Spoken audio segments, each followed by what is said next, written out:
I imagine that right now you're feeling a bit like Alice, tumbling down the rabbit hole. Let me tell you why you're here. You're here because you know something. What you know you can't explain, but you feel it. You felt it your entire life. That there's something wrong with the world. You don't know what it is, but it's there, like a splinter in your mind, driving you mad. It is this feeling that has brought you to me. This is your last chance. After this, there is no turning back. You take the blue pill, the story ends. You wake up in your bed and believe whatever you want to believe. You take the red pill, you stay in Wonderland, and I show you how deep the rabbit hole goes. All I'm offering is the truth, nothing more. For we are opposed around the world by a monolithic and ruthless conspiracy that relies primarily on covert means for expanding its sphere of influence, on infiltration instead of invasion, on subversion instead of elections, on intimidation instead of free choice, on guerrillas by night instead of armies by day. It is a system which has conscripted vast human and material resources into the building of a tightly knit, highly efficient machine that combines military, diplomatic, intelligence, economic, scientific, and political operations. Its preparations are concealed, not published. Its mistakes are buried, not headlined. Its dissenters are silenced, not praised. No expenditure is questioned, no rumor is printed, no secret is revealed. But I am asking your help in the tremendous task of informing and alerting the American people. And now, welcome to another episode of Down the Rabbit Hole. Here's your host from federaljack.com. It's Popeye. Ladies and gentlemen, welcome to another live edition. It's January 24th, 2014, Friday edition of DTRH. Tonight, I'm excited because I get to bring back to the airwaves a good friend of mine who I haven't had on the broadcast in a few months. And I actually wanted to get him back on before I went to Dallas for the 50th. But unfortunately, time constraints and everything that was going on the last few days right up until I left, and his scheduling, we had some conflicts, and we just couldn't get it done. We probably could have slapped something together. It would have sounded horrible. It's not how I do broadcasts with him. So we waited. And then I had surgery, and a couple weeks off of air from that and recovering, and I didn't want to have him on as a guest until I had my, I was at least like 85% back up to normal operating standards for myself, because I don't like to do half-ass shows when it comes to the topic of the assassination of President John F. Kennedy. And that's what I'm going to be getting into tonight. We're not going to be focusing on Davos or the economic, crisis or Syria or anything else. I've been covering all that stuff all week. Today, Friday, JFK assassination. And who do I have lined up for you to hear? None other than my good friend, JFK assassination expert, otherwise known as the Secret Service expert, Mr. Vince Palamara. Let's give him a big DTRH welcome back. Vince, welcome back to the show, brother. Oh, hey. Hi, Popeye. Great to be back. It feels like home, and good to hear your voice again, and hello to all your listeners out there. And, so 2012, 2013, now we're in 2014, so this is a good trend we're on now, yep. So, since I didn't get a chance to talk to you before the 50th, I'm actually kind of glad, because I wanted to get you on anyway afterwards to pick your brain about what you saw going on, the media propaganda, and everything else. So let's pick up there. We'll start from there. Actually, before we even start there, let's plug your book, because people need to read it. It's a great book. I've talked about it before. I've got a physical copy of it and a Kindle copy of it. And by the way, I didn't make Vince give me a free copy of the book. I went and purchased it to support him, because he's my friend and I believe in his work. So go out and purchase the book. I promise you will not be disappointed. Vince, take a few seconds and just shamelessly plug your book. Tell people where they can get it and give them a little information about it. Oh, okay, great. Thanks, Papa. Yeah, like I said, my name is Vince Palamara, and the book is called Survivor's Guilt, The Secret Service and the Failure to Protect the President. Survivor's Guilt, The Secret Service and the Failure to Protect President Kennedy. I'm so used to saying the original title. So, anyway, and it came out in the fall last year, and it's done very well. It's available on Amazon in paperback and Kindle. It's also available in finer bookstores around the world. It's also available on Barnes & Noble and in Nook. So you can get it in Nook, Kindle, and paperback. And what it does is it exposes all the lies and propaganda, actions and inactions of the Secret Service. The bottom line is, although I do believe there's a conspiracy, make a real quick thumbnail sketch for your listeners out there. Oswald or no Oswald, conspiracy or no conspiracy, if these gentlemen would have did their normal professional jobs, JFK lives. That's the truth. There's no parlor game. There's no conspiracy theories. There's no thousands of books. The man lives. And it's a shame. And this book took 20-plus years to write, and it was contacting dozens and dozens of these agents. So thank God I did, because a lot of them passed away just through attrition, just, through old age and whatnot. And it's like an oral history of what they felt, what they thought. And it's basically friendly cross-examination, I should say, rather than just, direct examination, because I wasn't asking softball questions. I was giving them, hard questions about what did and did not go down that day, into a total stranger on the phone or in writing, whether in, snail mail or email.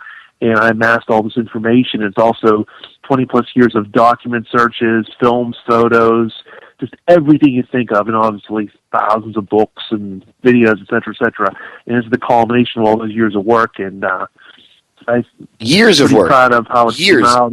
Years and years of work. Thanks. Mm-hmm. Yep. And like I said, the reaction's been really good by the critical community, and just readers in general have been very supportive.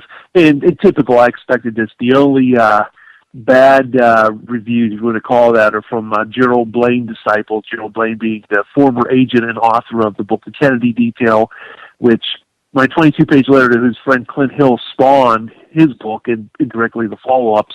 And basically, I'm a literary arch enemy of Blaine, I guess vice versa. So it's to be expected that they're going to circle the wagons and try their best to cast it to the winds, but luckily it got some good press, and it's not Simon & Schuster, but it definitely got some good pre-release hype. And like I said, making a long story short, was good for the 50th anniversary. It came out because I was worried that history was going to resign Kennedy to being reckless with his security. Sometimes they try to make him out to be, blame him for his own death. And my book totally debunks that. JFK was not responsible for his own death. He didn't order the agents off the car. He didn't order the motorcycles away. Even the bubble tops removal has been grossly exaggerated. A Secret Service agent told me he was solely responsible for the removal, not Kennedy. The list goes on. That's why I wrote a book about 500 pages. And it's got thousands of footnotes, and I guess the response has been very good from esteemed authors and researchers and just people on the street. So, so that's where we're at. But if you want, Popeye, I could do a little overview of the 50th anniversary, my thoughts and feelings about programs and books and whatnot. If you want me to, tie that in, that was my next question, was the 50th, because, I had my own experiences. I've talked a little bit about it on air to the listeners. One of the things that stuck out to me, and I'll throw this out and then I'll get your opinion on the 50th, that morning in Dallas, and I can't remember if it was the CBS or NBC affiliate. It was one of the two. I honestly think it was the CBS affiliate, but I'm trying to find the video. I'm trying to see if anybody has local, they always keep digital copies of that stuff now somewhere, but I'm just trying to figure out where I can get my hands on it. The morning of the 50th, I'm in my hotel room in Dallas. I'm watching TV. It was about 6:30, 7 o'clock. I'm getting dressed. And there, news coverage all over the place. 50th anniversary, blah, blah, blah. They're all down at Dealey Plaza. They're showing different camera angles and everything. And they go to commercial. I'm doing the commercial stuff, 2-3 minutes of commercial. Comes back. Now, when they go to like one of these live events, they always have the dramatic music that they come into. Like NBC or ABC or CBS, they always have that dramatic music in the background. Well, that starts. and then it fades into the image of Dealey Plaza, the live shot, and you see these this lettering font come up from the center of the screen, and it gets big, and then it realizes itself onto the screen in full form, and it says "The Big Event." Vince, I about fell out of my shoes. See, you understand why that's so significant. Yes. And I was like, oh my God, yes. They're calling the 50th anniversary right on TV the big event. And for the listeners that don't understand this, and to see, Vince knows, to understand why this is important, yes. Judith Baker, okay, who Vince and I both know, we're both friends with, but Judith, if you read her book, or if you ever get a chance to talk to her, or you listen to the numerous interviews I've done with her, she says, especially in her book, in her last conversation she had with Lee 2 days before the assassination, okay, he said that the assassination was nicknamed the Big Event. That was their code name for it, okay? The Big Event. Now, she made this claim, obviously it's in her book, but the first time she ever made this claim publicly was in the Men Who Killed Kennedy series, when Nigel Turner interviewed you and her and all the other people, the missing three pieces, parts 7, 8, and 9. Okay? Well, she says that Oswald told her that they were calling it the Big Event. And then flash forward to, 5, 6 years ago now, E. Howard Hunt on his deathbed tells his son, St. John Hunt, they called it the Big Event. Dude, I was just like, oh my God, they're throwing it right in your face. I mean, it's right there. They're telling you that they're the ones that did it. 50 years later, we still got away with it. Yeah, and to pick up on that, Popeye, for your listeners, this 50th anniversary was such a mixed emotion. I got the pulse of the research community, authors and researchers have been studying this for years, and the feeling was very bittersweet. It was good on one hand because obviously, books were selling well. They're coming out. All this new information was great. The public was, interested. Website hits were through the roof. News was through the roof, and the exposure was good. The bad news was, unlike any other anniversary I can remember, it was obvious the media was really saying, okay, it's Oswald. Oswald acted alone. Time to get a life. It's a 50th anniversary. Let's move on to other things, shall we? That was the feeling you really got, to the point where even people were starting to change their stories. Clint Hill being famous for this now, just to make a real brief, two of his books now, he's claiming the autopsy doctor, unnamed, one of the three, said that night at the autopsy, they knew the bullet came out Kennedy's neck from the rear and came out, the front. So obviously he's trying to say it was a transiting wound, went for years. Everyone knows that the doctors didn't know that. To the next day, when Hume spoke to Parkland doctor Malcolm Perry, who said that was a throat entrance wound, the shots in the front, told him, oh, no, that wasn't a tracheostomy, that's a bullet wound. But not to get into tangents and specifics, it's an overview, it was very depressing because the production values of a lot of these programs was very good, but the substance was it's a shame. Like the halcyon days of TV was basically 1988 to 1993. A lot of pro-conspiracy, even-keeled programs are out there presenting both sides of the argument. Now it's overwhelmingly, it's Oswald acting alone, these nutty conspiracy theories. And the only thing I could say was they gave us a little bit of a bone on the History Channel, and Robert Grode and some other good people were on there, and we got a little bit in on the conspiracy side. And believe it or not, Fox News, of all things, had a 1-hour program for Geraldo Rivera. Even though it was a little bit lampooning us, he did give us fair airtime, and several people espoused some, major items of interest in that hour-long time. But generally, the feeling, unlike any other anniversary I can remember, even during the pause through Blitz when his book came out, it was very much a tone of it's time to move on. And there was also just a feeling of commerciality. And I mean that, again, directed toward Clint Hill. I mean, he's unarguably the biggest book company. His face was everywhere. And for a guy that's so broken up about the assassination, he couldn't wipe the smirk off his face wherever he went, to the point where he was actually on 60 Minutes Australia, smiling in a convertible, going down Elm Street, acting like he's on a holiday cruise or drive or whatnot, reminiscing about the assassination, again with that silly smirk on his face that quote what they say about Oswald. He had the silly smirk this time, and again, he's changing the details. He's so sure the shots came from the rear. We had that, when he testified in the Warren Commission, he said they were from the right, but he couldn't swear they were from the rear, and he said that the right rear of Kennedy's head was blown off, which means the shot came from the front. I mean, the list goes on, but, years later now, because he's writing books, and and a lot of people are speculating, it's good speculation, that his co-author, Lisa McCubbin, has something to do with massaging his memory, so to speak. And I can only say this one because this is public domain. This is on the Internet. Clint Hill himself has said this in press interviews, so this is not gossip or TMZ. This is the truth. Clint Hill just turned 82, and he's in a relationship with his 48-year-old co-author. And I don't mean it to sound like silly, like to each his own, but I think that really has something to do with some of his late-day changes in his testimony and feelings on the matter. But that's the specifics. But the general point being that a lot of people felt the same way, that, wow, they were so glad that some of the pro-conspiracy books were doing well and the exposure was on the critical community, as all major anniversaries are. But unlike even the one from the 40th, this one was really blatantly geared towards wrapping it all up.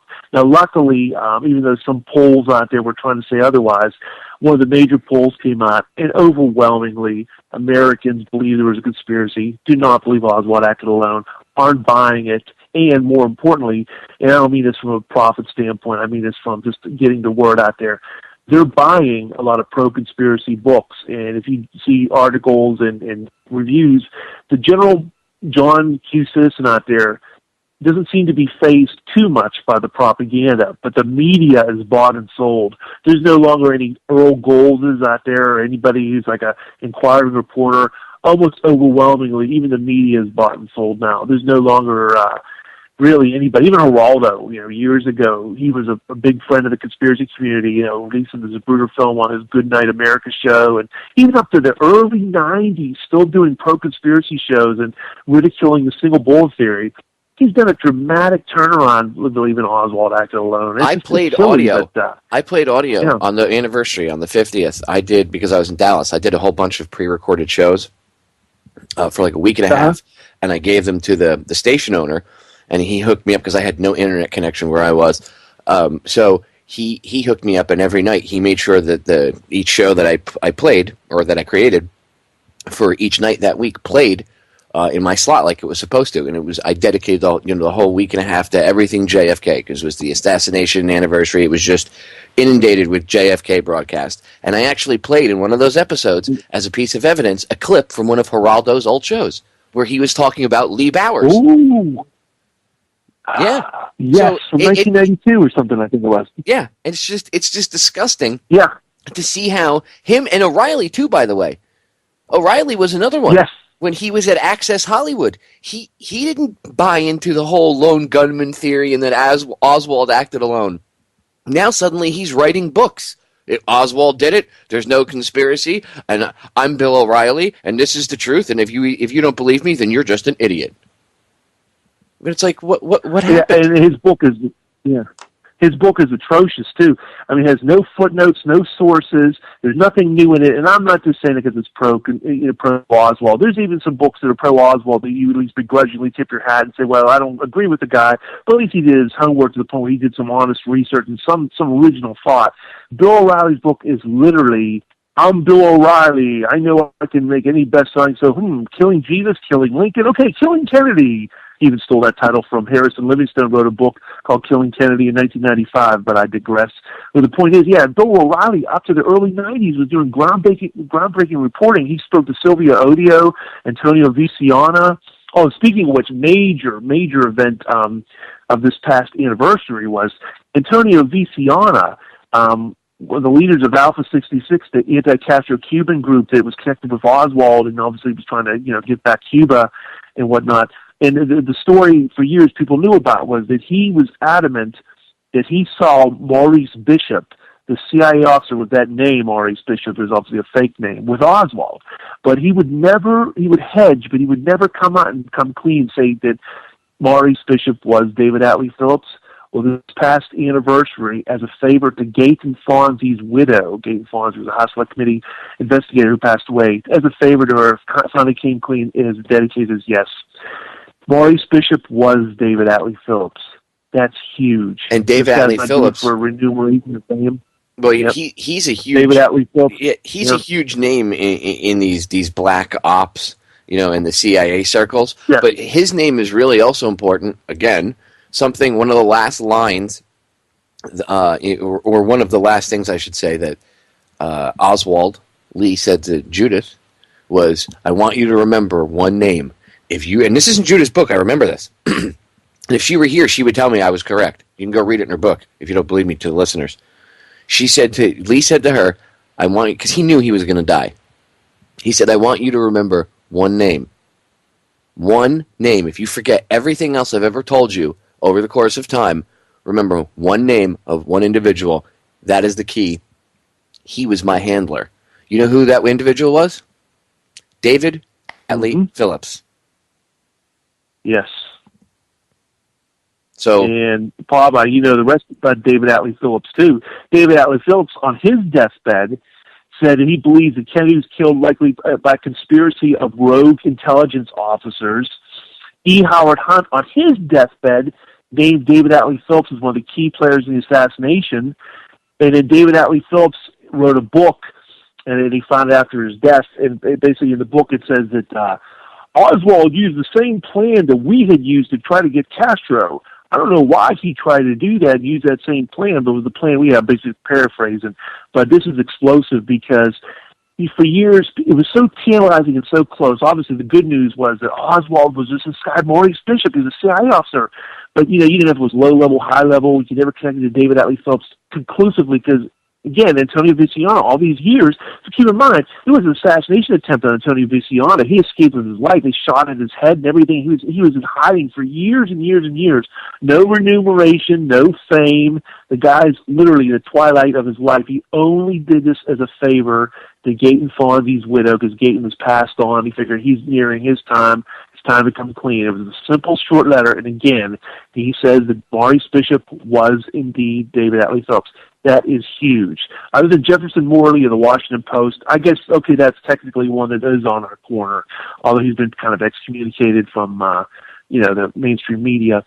It ran with it, but by and large, it was crickets out there. In the course of everything, that didn't garner any big publicity. There's a couple other things, too. A couple other witnesses came forward and whatnot, and some other little things here and there. But I would have, if somebody said, Vince, what was the biggest thing of this anniversary? Head and shoulder, that's the biggest thing in like 10 years or longer. It was definitely the thing with David Atlee Phillips. That ties in with Judith Baker, her book, E. Howard Hunt, St. John Hunt's book, and just the whole works. You got the CIA, you got Oswald connected. It's powerful. It really is. But again, it's the media just trotted out the old workhorses. The old let's get Clint Hill everywhere. It's a mind thing too, because Clint Hill, everybody's first reaction, oh, Clint was so brave, and he always says the same thing over and over again. Oh God, if I would have got there, I got there just a second too late. Meantime, I didn't get there a second too late. If you look at the Mormon film, much more film, Zapruder film, he's still a good 5, 6, 7 seconds away from actually making it to the car and getting onto the back of the car when it's all said and done. But he always makes it out there like he was just 1 second away. He doesn't even reach the back of the car to the headshots all over and done with, and Jackie's climbing onto the trunk. The point being is, it's like Jessica Lynch or the Iraq War. It's this false hero thing. People need heroes. People love heroes. The media loves to tout heroes. And what they tried to do to clean up the Iraq War was Jessica Lynch. And even, name eludes me now, the former NFL star, it ended up later being Friendly Fire. Pat Tillman. That's another, you want to look into something, that's another conspiracy by itself right there. His last words to his own teammates were, "I'm Pat effing Tillman," and then they shot him in the head. Yeah, that was an accident, but I digress. That's it. That's the one. Pat Tillman. Thank you, Papa. Yeah, but in 1964, 63, 64, America was a very naive country. Before Vietnam became a war, before Watergate, before politics was a dirty word. Everybody believed the media, hook, line, and sinker, the government. My dad even said something very profound. He said, Vin, 10 people could have shot Kennedy. We were so bereaved. Those details went in one ear, not the other. So consequently, they needed a hero. And what better hero than Clint Hill? Even though he was late getting there, he drank the night before. He stayed out late. He only got a few hours sleep if he slept at all.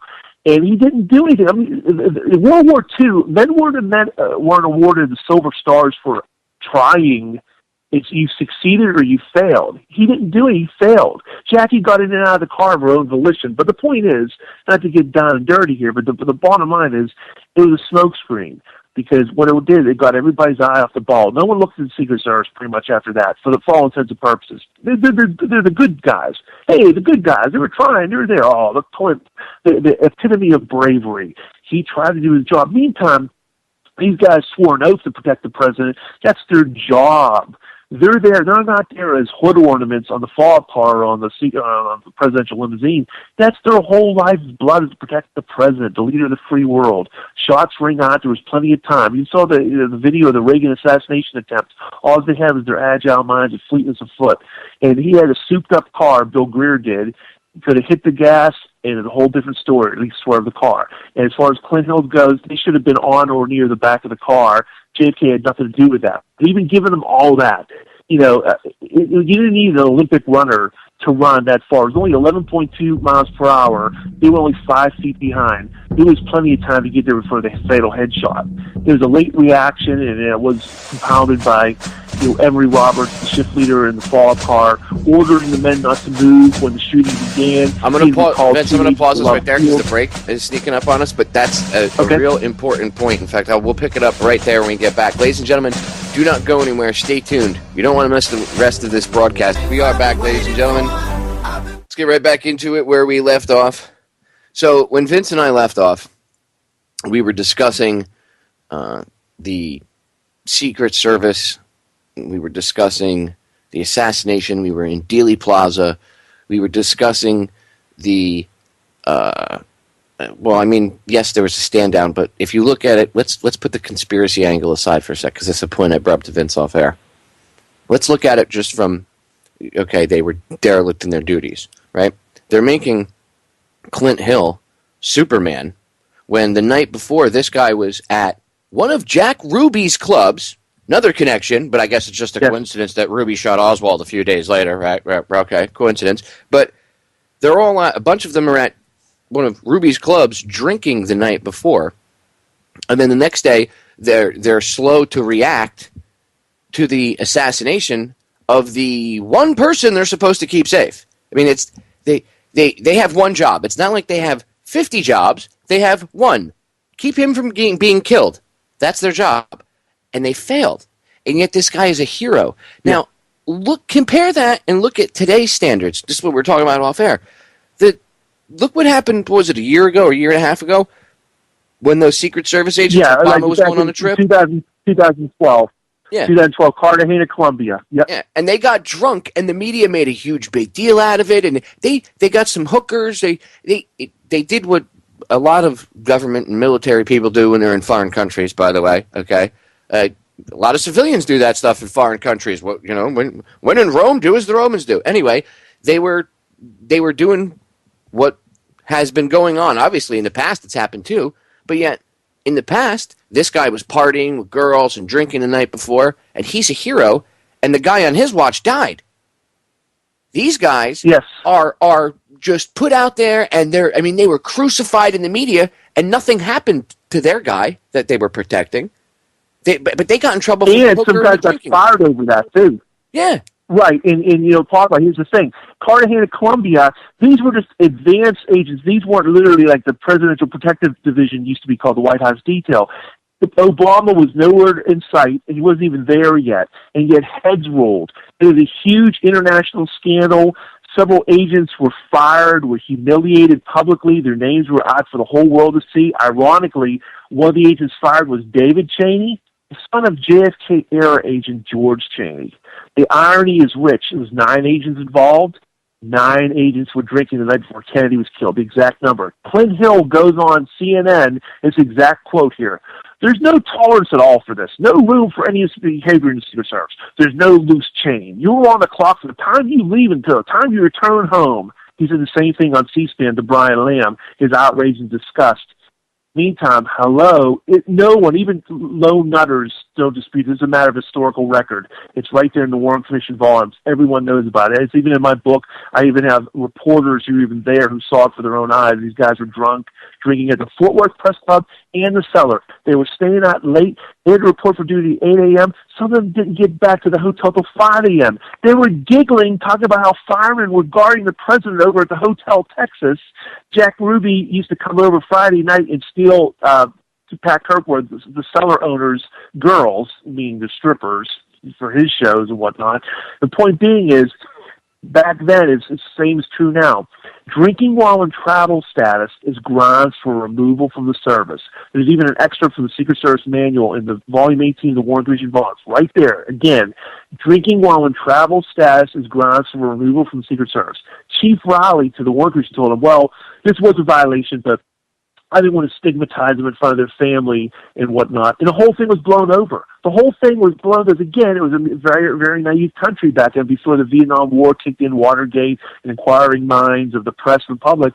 People didn't do that. And the smoke screen was Clint Hill, this false hero that kind of whitewashed the whole thing on the Secret Service. They barely got a slap on the wrist. But the bottom line is, all this outrage and indignation back in 2012 for guys partying, Obama's nowhere to be found. He's nowhere there yet. He did not even go to Cartagena, Colombia yet.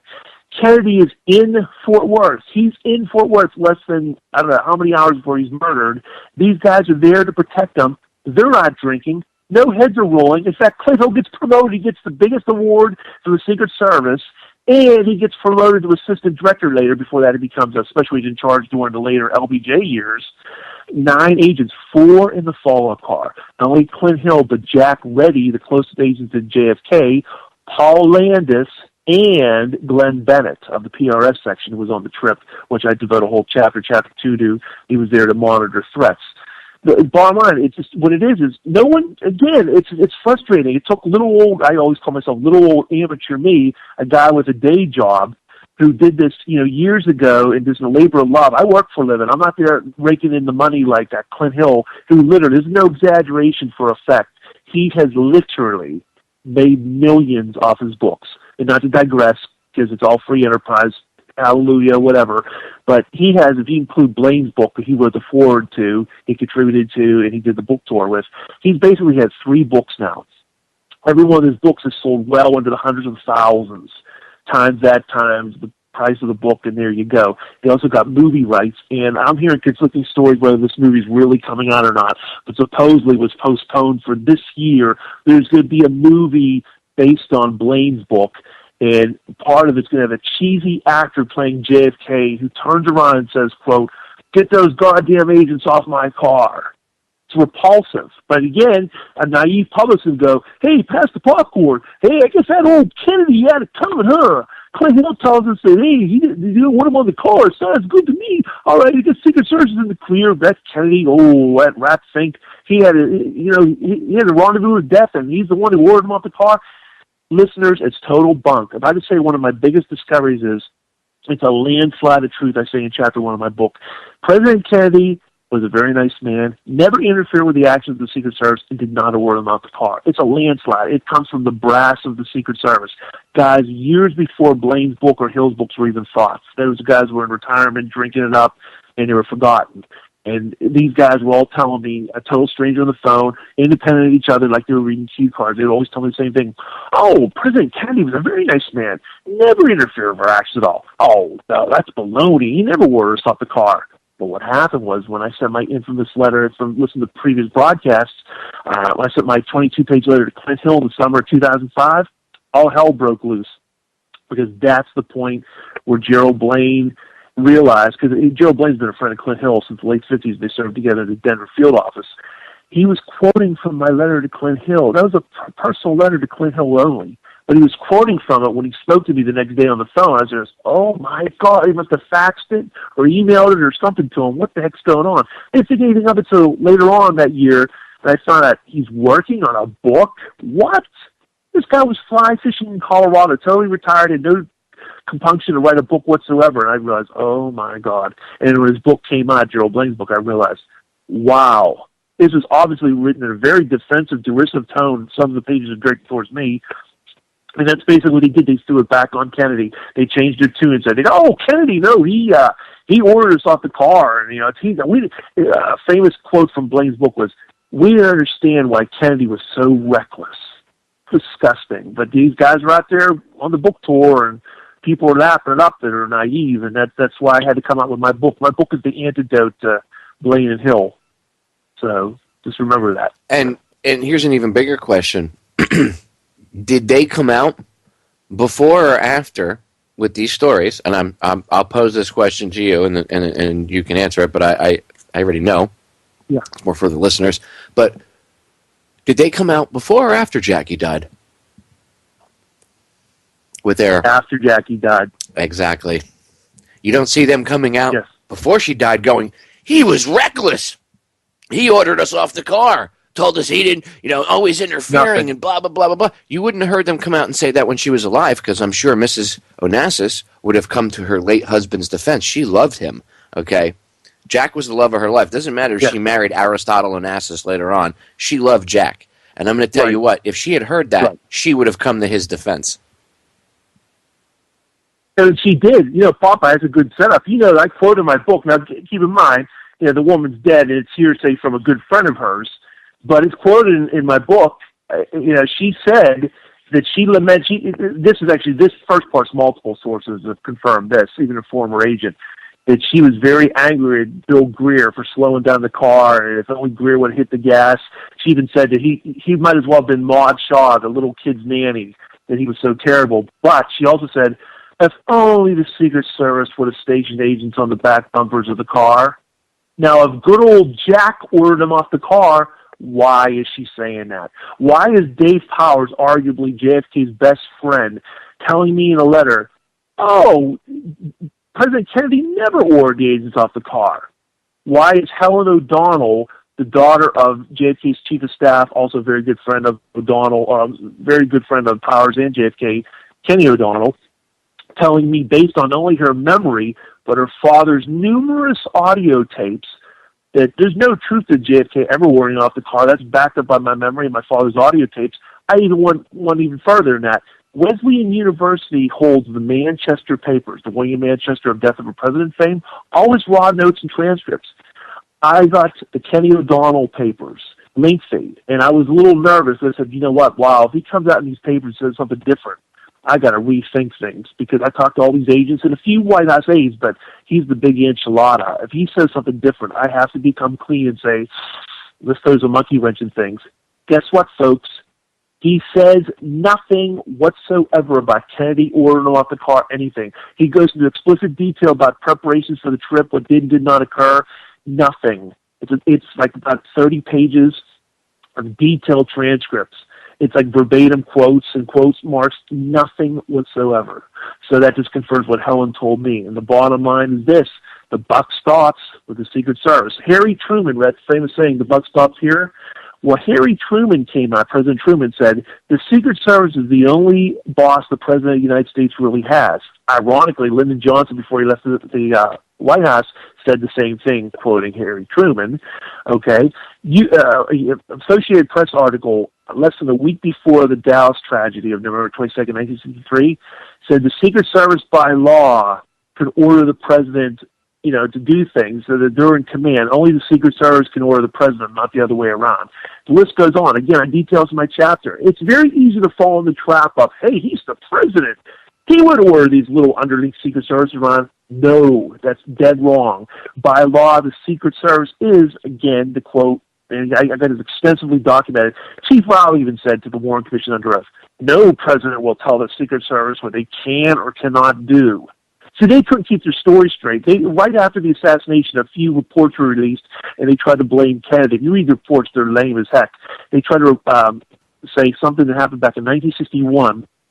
Obviously, the standing order for Dallas, that supposedly Kennedy didn't want them on the car, and a trip to Seattle, and a trip to for Sam Rayburn's funeral. which is ridiculous. There wouldn't be agents on the back of the car because they had a closed-top car with handrails in the back of the car. There would be no agents on the back of the car anyway. The car was closed and protected for a funeral. It wasn't actually a motorcade with cheering passengers in any danger in that respect. In Seattle, I found out that they had the buildings all covered, multi-story buildings, which leads into the other major discovery in my book. Just like people fall into the fallacy that, the president tells them what to do. It's actually the other way around. The Secret Service calls the shots, no pun intended. Well, the other major discovery is, before the assassination, many, many times, multi-story buildings were guarded, either by the local police, the sheriff's department, the military, the Secret Service themselves, or some combination of all the above. Ironically, Gerald Blaine of the Kennedy Detail, it's reproduced in the book, his final survey report for the Tampa trip 4 days before Dallas says, and this was the longest motorcade in the history of the Kennedy administration, 3 years, that on all multi-story buildings, the sheriff's department guarded the rooftops. I spoke to Russell Groover, was one of the Dallas motorcycle officers in the motorcade, told me, on all multi-story buildings, when we weren't going very fast in suburban areas, hint, very fast, when they were going slower, all those multi-story buildings were guarded. And I found many contemporary newspaper clips, some of them are reproduced in the book, and I got other testimony and whatnot. The bottom line is this was not a response to the tragedy, folks. They did this as a standard procedure before the fact. This was covered up afterwards. And what that means is even some lone stragglers out there listen and say, friends, I believe Oswald acted alone. Okay, have your Oswald acted alone. If they would have guarded the buildings like they normally did, Oswald's not firing, no one's firing, Kennedy lives. That is the bottom line. That's what's so scary about this, because this wasn't like an isolated thing. They only did this for the inauguration, right? Nope, they did it in Nashville, Chicago, Paris, Florida trip that Blaine covered, did the advance report. The list goes on. And I spoke to Chief Inspector Michael Trina. Chief Inspector Michael Trina wrote Secret Service manual in the 1950s. It's been updated ever since. In 1962, in an obscure book that said, what does a Secret Service agent do? Long out of print. I got a rare copy of it. In the book, I almost fell over. There's a page in there that says, that when the president, whenever the president is in a parade, all buildings are guarded by either agents or police. I was like, wow, that's explosive. What the heck is that? I ran that by Chief Torina, and long in retirement, and he wouldn't go into any details, but he stood by the veracity of what's in that book, because lo and behold, he's quoted in the book because he contributed to the damn book a year before the assassination. It's basically a book for young adults, long out of print. And that was the genesis of everything. I said, wait a minute. This is Chief Inspector Michael Trina wrote the Secret Service manual. He's confirming what's in this book for the whole world to see, whoever did see that book, And I'm thinking, well, I got to get more than that. That's explosive, but, you got to get more corroboration. And I got it in truckloads. You go on Google News, you go to Custom Range, you look at articles and try to type in, if you can, rooftop president motorcades, and they should come up for you. Even during the Eisenhower, Truman, and FDR days, rooftops were guarded. And here's the big question I give to everybody. Okay, the longest, no one disputes it, the longest motorcade by far in the history of the Kennedy administration was the trip to Tampa, the major trip before Dallas, okay? All the multi-story buildings were guarded, okay? No one disputes that now. But Dallas was much shorter in comparison. It was a piece of cake. Why weren't the buildings guarded then?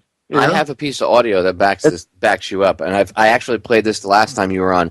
It's Colonel L. Fletcher Prouty, and Colonel Prouty, again, this guy, you can go, ladies and gentlemen, you've heard me talk about him before, but Colonel Prouty knows what he's talking about. Let's listen to what he has to say really quick about exactly what Vince was just talking about, the lack of Secret Service protection. Let's listen to what Colonel Prouty has to say about it, shall we? What they call protection of the president is an old skill. I went to Mexico City in 1956 when President Eisenhower went to Mexico City, and by that I mean the security people went there more than a month early to look at every angle of the trip. There are rules and manuals on what we call protection. The Secret Service, that is an organization of limited size, is authorized to call any number of military people, and these are military people who are already trained to augment their forces in a case like this. There's no shortage of people. Ordinarily, a unit of military, I think was called a Special Group Number 113, would have come up from San Antonio, Texas, and would have been deployed all through the streets of Dallas, the important streets of Dallas. That was not done. In fact, the commander was specifically told he wasn't needed. You've all seen the picture of the school book building, where Oswald is supposed to have shot the president. You notice in those pictures there are open windows. If the Secret Service had been there and had done their usual job, none of those windows would have been open. And had anyone opened one of those windows at that time, they would have been on the radio, they would have had a man in that room immediately, and the window would have been closed. You see, that's protection. That didn't take place. In fact, there were no Secret Service people on the ground around Dealey Plaza that afternoon. They were told they were not needed. Instead of... Now, if there were no Secret Service men on the ground in Dealey Plaza, who was protecting the president? I mean, other than the motorcade, who was protecting the president, Vince? Right. That's the big thing. Normally they had them, like Colonel Fletcher Proddy said very astutely, that's the other big point. Normally they had the police lying the street facing the crowd. In Dallas, they had very few police officers, and they weren't facing the crowd. They were facing the president. It's meaningless. Normally they had the military lying the street facing the crowd. I got many examples of that in my book, even pictures as well. And yet there's no military. They're called off the day before. And some people were skeptical about that part of Proddy's claim. Been vindicated by actual Secret Service documents. The day before in San Antonio, there was at least 40 members of the 112th Military Intelligence Wing guarding the route and the overpasses. Yet they weren't there in Dallas. Why not? Now here's the monkey wrench. Nothing's black and white. Off the record, we know of at least one member of the 112th that was there, James Powell, with his camera, taking a picture of the book depository right after the shots are fired. He testified to the House Select Committee and even testified in the 1990s at the AARB, and he basically said, I was there, basically off the record there and whatnot. He was there as a spectator, and it didn't get any more real hard and fast details. But the thing is, okay, they're called off, and yet this guy's there on his own time. What is up with that? But not to obscure the big point, vindicates Proddy. Yes, in addition to buildings being guarded, military or police line the street face the crowd. And this is the thing I want to pose to people out there who might do a Google search. They might say, hey, Vince, I did an image search. I put a presidential murder case for Kennedy. And I see a lot of these pictures. There's some pictures that look like he's heavily guarded. These other pictures, man, he doesn't look like he's guarded at all. What's up with that? Give me your answer.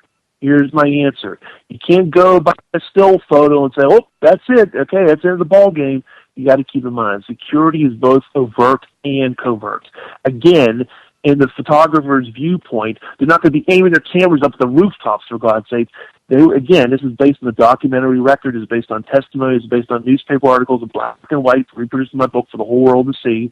They guarded the building rooftops to compensate for the fact they didn't have a gaggle of agents always around Kennedy at all times. A still photo doesn't show the speed of the car in motion as well. It also doesn't show the military or the police line the street. For example, I had a funny thing. A man who will not be named, a lone nutter, sent me a photo that, Vince, explain this, huh? This trip to San Diego, I don't see any agents by the car. Meantime, if you see the video in real time, the car's flying. Marines are guarding the street facing the crowd, and buildings are guarded. That's how they protected Kennedy then. Yes, in 2013 standards, I guess it's not up to snuff for Obama. It was more than adequate back then. That's why the presidents lived all those decades under Secret Service control. Because to compensate for the lack of manpower by the Secret Service, they had the Sheriff's Department, the Police Department, the military, lying in the street facing the crowd, checking out threats, making sure, loonies were guarded and locked up until the motorcade was over. And again, they had the buildings guarded, and they also had motorcycles around the car in good number. They had, this is another thing too, they had police war agents actually in the crowds themselves, another major discovery of mine. It's a matter of fact, in these news articles before Kennedy shot, they're all saying in Paris and Nashville and Chicago, the plainclothes detectives were scattered throughout the crowds along the motorcade route. So again, you had that kind of coverage. But if you see a still photo, you'll say, hey, Vince, I don't see any agents by the car. They're missing the whole point. It's the whole mosaic of security. It's not just one thing or another. Just if you could sit there and go on and on about the bubble top. Yes, it wasn't always on the car, but it was on there a fair amount of time in good weather conditions. Yep, no rain, sunshiny conditions. There's JFK smiling with the bubble top on, and at least 20 different motorcades, not a drop of rain. Bob Lilly, former agent, told me that, oh yeah, one time we had the bubble top on, I was in the back of the car, we were going like 60 miles an hour.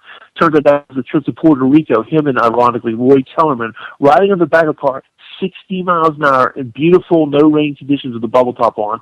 Also, as a corollary, sometimes the partial bubble top was on. So people ask about the bubble top in Dallas. It just rained. If you see footage from Love Field, you can see puddles of rain. Even some of the inspectors said, we were worried that they were going to get, the puddles would come up and spray Jack and Jackie with the wet rain.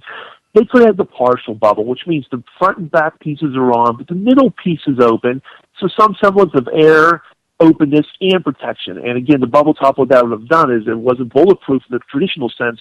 It would have deflected a bullet. It would have obscured the view of the assassin or assassins via the sun glare. And last but not least, it was a very good psychological deterrent. What I mean by that is, because 99% of people back then assumed it was bulletproof, what the prospective assassin or assassins have said, rats, call this off, abort, he's got the bubble top on, or even just the partial bubble with the rear piece.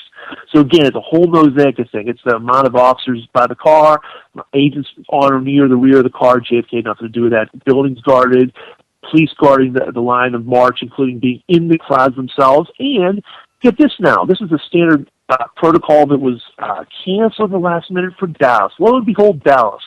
They usually had a flatbed truck in front of the presidential limousine, and this wasn't just a once-in-a-while occurrence. Even Clint Hill came out in his book 2 years ago, said this is a normal occurrence for presidential trips.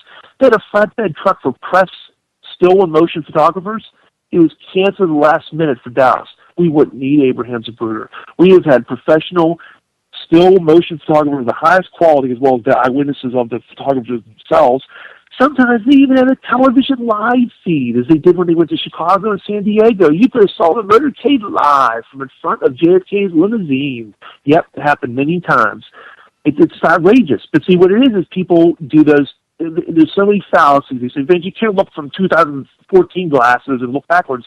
I'm not doing that. I'm looking just with the security they had. He was more than adequately protected in this fallacy of, hey, he's the president, he orders them to do things. It's the other way around. And last but not least, the thing about the buildings and the people, it's again, that's why still photos. I'm not stupid. It's not like it's easy to go online and look at, I'd say 75% of the pictures you're going to see in Google Images are going to show JFK and basically look like a sitting duck in these still photos. And again, that's because a still photo is static. It's basically two-dimensional. You're not seeing the guards that are on roofs in the crowds themselves. You're not seeing the speed of the cars. Next time, see the wind-blown reaction of the spectators and the people in the cars, and you'll see what I mean. In Tampa, that longest motorcade I was talking about, Russell Groover said they were flying. It was only in the city limits that they went slow, but that was compensated because the line of march was guarded, the rooftops were guarded. It was only in suburban areas they flew. So this whole, and he also, JFK had nothing to do with ordering them off the car. The list goes on. But these gentlemen, Blaine and Hill, wrote their books at this very late date in their lives because they knew before they hit death's door, they knew what their legacy would be. Wow. This young whippersnapper here from Pennsylvania is calling us out. We can't let this happen. We can't let this slide. Yeah, they can't shift this mortal coil with being called out. I'm going to pause this right there, Vince, because the end of the first hour is coming up. Ladies and gentlemen, stay tuned. We will be right back. Ladies and gentlemen, we are back with hour number 2 here on tonight's live edition of Down the Rabbit Hole. I am your host, Popeye from FederalJack.com. It is January 24th, 2014. It is the Friday edition of DTRH. Tonight, I am discussing the JFK assassination again. As you all know, this is I guess you could say my specialty. If I had, I cover everything, and I have a vast knowledge about a lot of things. And there are a few topics that I guess you could say I'm a bit of an expert in, and the JFK assassination is one of those topics. It's something I've been studying for a very long time. People still say to me, well, it's 50 years ago. What does it matter? Well, what does it matter? It matters because even though I know JFK didn't get into office through the most honest of means, I understand that there was some vote rigging and stuff, and that's why the mafia was pissed off at Bobby afterwards and he went after them. I understand. But his assassination marked a turning point in this country's history, ladies and gentlemen. And we are where we are today because he was killed. I'm not saying the man was perfect, and I don't agree with everything he actually did in the beginning of his presidency, but there's a certain point in his presidency where he realized, and you can see, he realized what was going on. And he tried to make drastic changes to stop what he foresaw, which was probably some sort of version of what we're living in right now. Okay? So I don't think the man's a saint. I never said that. I don't agree with everything he ever did or even said. But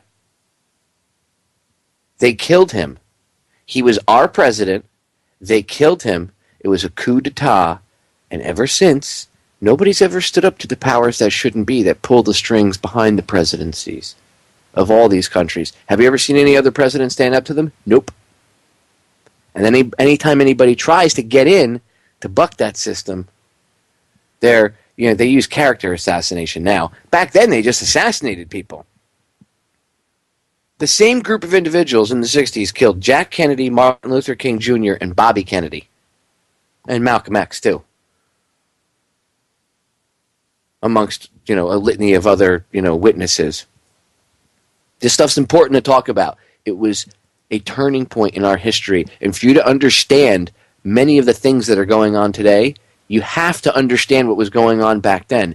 That's why why do you think I did a whole episode and I played Eisenhower's speech, his farewell speech, and then I played Colonel Prouty talking about the Bay of Pigs invasion in Vietnam.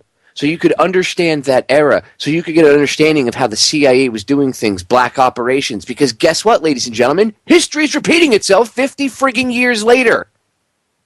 That's why it's important to pay attention to this stuff. You can learn from history, and if you don't, you're doomed to repeat it. Look at history almost like an instructional manual. You can break it down and learn from it.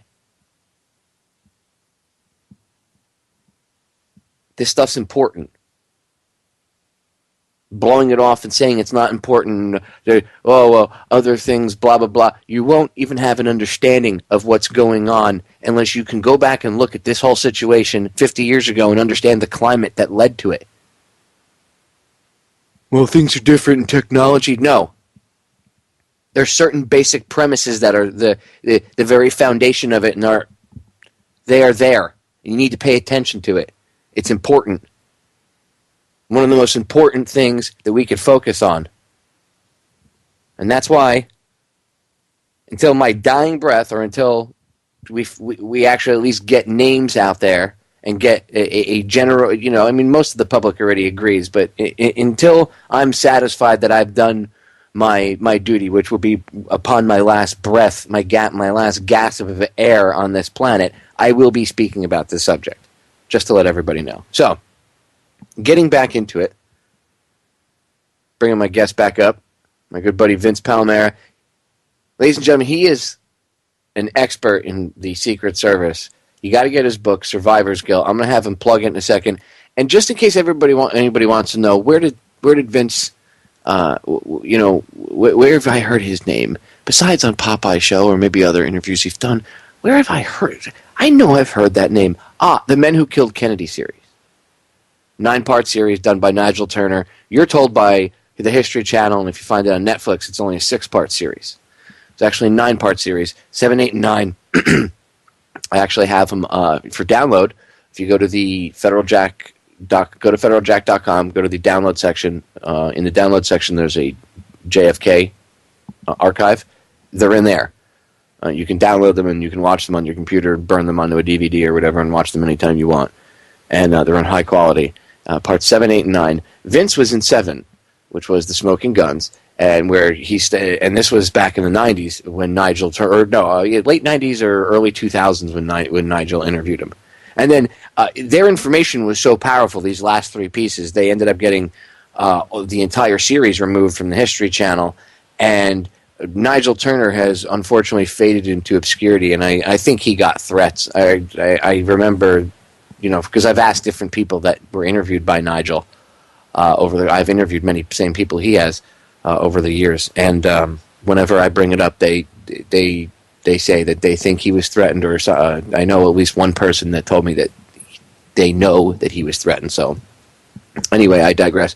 Let me bring my guest back up. Vince, before we get back into it, I want you to plug your book, plug your website, plug Twitter, Facebook, because I know you just recently got on board with more in touch with the 21st century. You just got technology threw up all over you. So go ahead and plug your stuff. HTC, Windows Phone, Kindle. Yeah, okay. Well, my book is entitled Survivor's Guilt, The Secret Service and the Failure to Protect President Kennedy. Once again, that's Survivor's Guilt, The Secret Service and the Failure to Protect President Kennedy. It's available on Amazon, Barnes & Noble. It's available on Nook, Kindle, and paperback. You can even Google Vince Palamara. It's always Palamara, Vince Palamara. Although it's Vince Palamara at blogspot.com. I'm on Facebook, Twitter. I'm everywhere. If you Google my name, it goes on for miles. I got a YouTube channel with many videos. And real quickly, what Popeye said, very well said about Kennedy. Just two things I want to interject very quickly.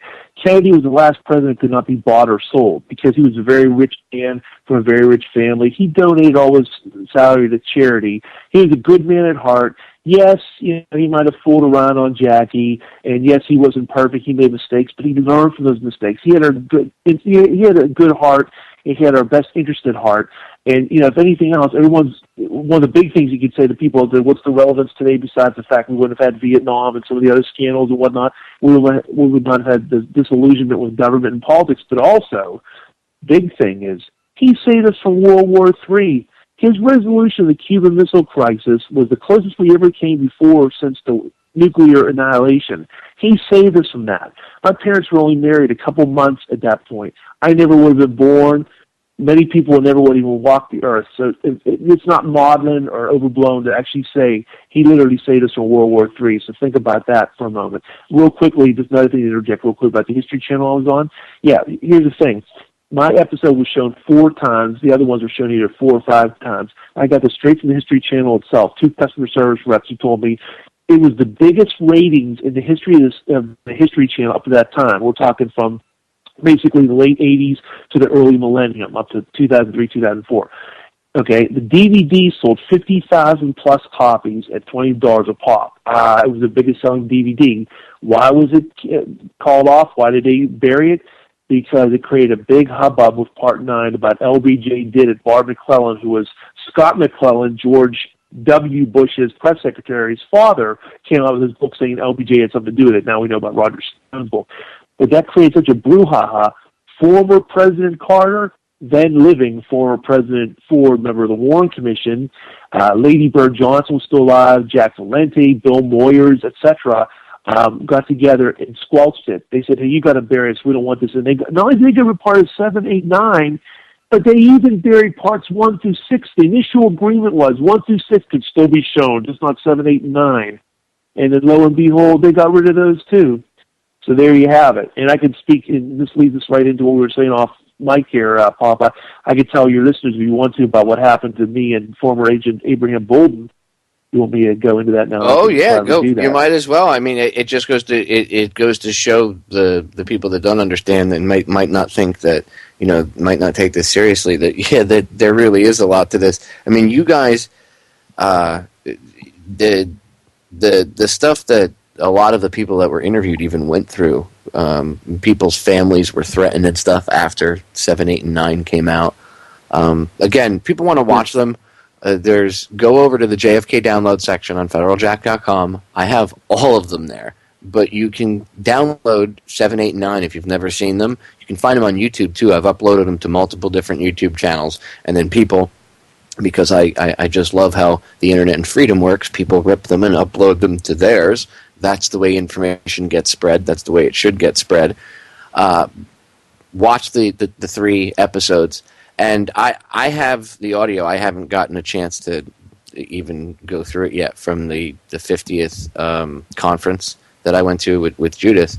And I can't off the top of my head remember his name right now, but he was the attorney for Billy Celestes. And we got to sit... Oh, you Doug Caddy. Yeah, and we got Douglas Caddy. Yeah, and we got to sit and ask him questions. And you know, I mean, I was the MC of the event, so I got a chance to introduce him, and then after I introduced him, I ran and sat in the audience because I wanted to ask him a couple of questions. But you know, like my first question was, you know, okay, you're Billy Celeste, the attorney. That means obviously you know things about LBJ. What was Mac Wallace's fingerprint doing on a box in the quote-unquote sniper's nest in the book Depository? Mac Wallace was one of LBJ's hitmen. So anyway, I digress.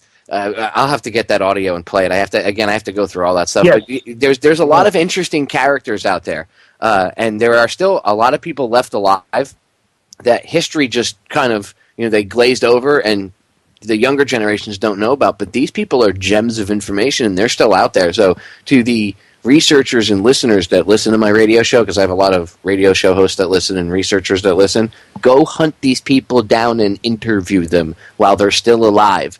I'm not the only one that can do it. You guys can do it too. I mean, I know I have a vast collection of JFK stuff and JFK interviews I've done, but, you know, be the change yourself too. Go out and wake others up. Don't just depend on me to do it. Hunt these people down. In fact, Vince, where's the best place that people can get in contact with you for interviews if they want to talk to you about your book or have you on?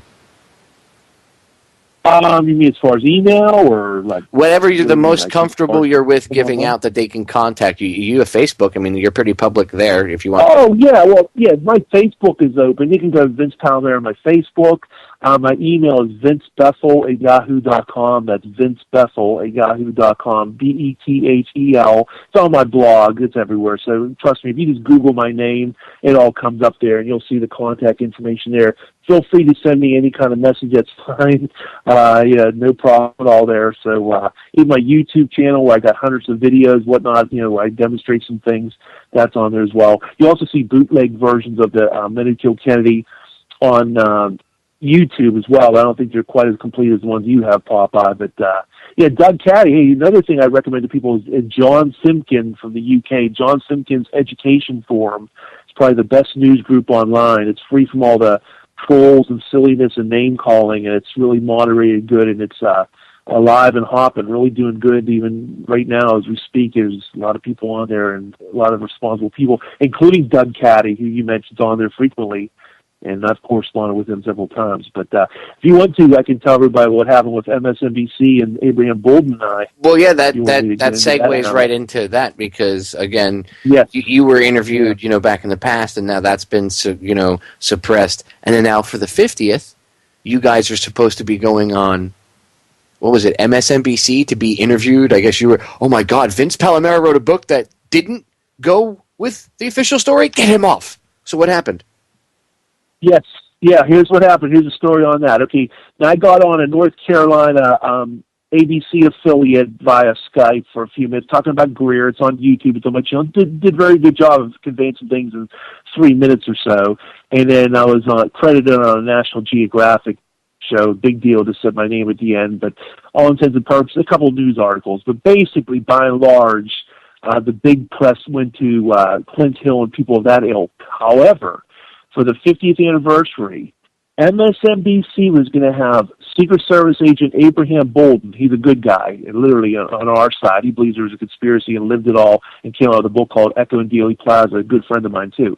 They were going to have him on, and they were going to have me on. The producer with bells on, very enthusiastic, couldn't wait to have us both on, was going on, just giddy, like a kid on Christmas morning. His enthusiasm was unbelievable. The day we were going to be on, I'm canceled unceremoniously, and he just sent me like a real Dear John, kind of like breaking up your girlfriend kind of message. And the email was basically, Vince, sorry, the producers last night decided not to go with you, brother. It was great talking. I hope you're not too disappointed, blah, blah, blah. I'm like, okay. And after my disappointment, I was like, hey, at least they're going to have Abraham Bolden on. He's even on their website. I went on their website. Hey, they took my name off, but hey, Abraham Bolden's on there. Go to the show, and he's not on. What's going on? I stayed for a whole hour. He's not there. I go on Abraham Bolden's Facebook. I was very disappointed to hear they pulled the plug on me. Censorship is still alive in America, folks. And what it boils down to is they were going to have their good buddy on, who was on several times, Clint Hill, that Sunday, espousing his Oswald did it, let's get a life scenario. They probably took one look at my book that I sent them a free gratis copy of, They took one look at that. They took one look at Abraham Bull's book. Wait. We can't have these two guys going on here telling us about Kennedy should have been protected better. That can't be. That doesn't fly.